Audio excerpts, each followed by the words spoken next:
Assalamu alaikum. Today I am going to recite Surah Hud, ayah number 121 to 123. What's meaning? أعوذ بالله من الشيطان الرجيم. ശപിക്കപ്പെട്ട പിശാചിൽ നിന്ന് ഞാൻ അല്ലാഹുവിനോട് അഭയം തേടുന്നു. ബിസ്മില്ലാഹിർ റഹ്മാനിർ റഹീം. പരമകാരുണികനും കരുണാനിധിയുമായ അല്ലാഹുവിൻ്റെ നാമത്തിൽ.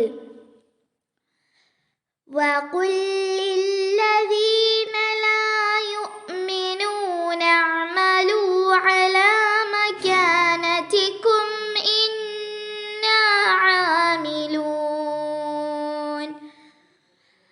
വിശ്വസിക്കാത്തവരോട് നീ പറയുകയും ചെയ്യുക, നിങ്ങളുടെ സ്ഥാനം നിലപാടനുസരിച്ച് പ്രവർത്തിച്ചു കൊള്ളുവിൻ. ഞങ്ങൾ ഞങ്ങളുടെ സ്ഥാനമനുസരിച്ച് പ്രവർത്തിക്കുന്നവരാകുന്നു. വൻതളിറൂ ഇന്നാ മുൻതളിറൂൻ. നിങ്ങൾ കാത്തിരിക്കുകയും ചെയ്യുവിൻ, ഞങ്ങളും കാത്തിരിക്കുന്നവരാകുന്നു.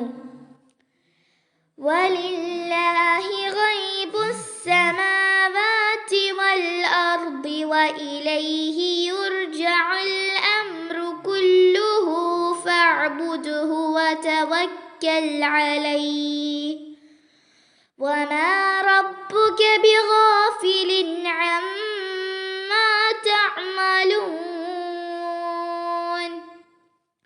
ആകാശങ്ങളിലെയും ഭൂമിയിലെയും അദൃശ്യകാര്യം അല്ലാഹുവിനുള്ളതാണ്. അവങ്കലേക്കു തന്നെ കാര്യമെല്ലാം മടക്കപ്പെടുകയും ചെയ്യുന്നു. ആകയാൽ നീ അവനെ ആരാധിക്കുകയും അവൻ്റെ മേൽ കാര്യങ്ങൾ ഭരമേൽപ്പിക്കുകയും ചെയ്തു കൊള്ളുക. നിന്റെ റബ്ബ് നിങ്ങൾ പ്രവർത്തിക്കുന്നതിനെപ്പറ്റി ഒട്ടും അശ്രദ്ധയില്ലതാനും.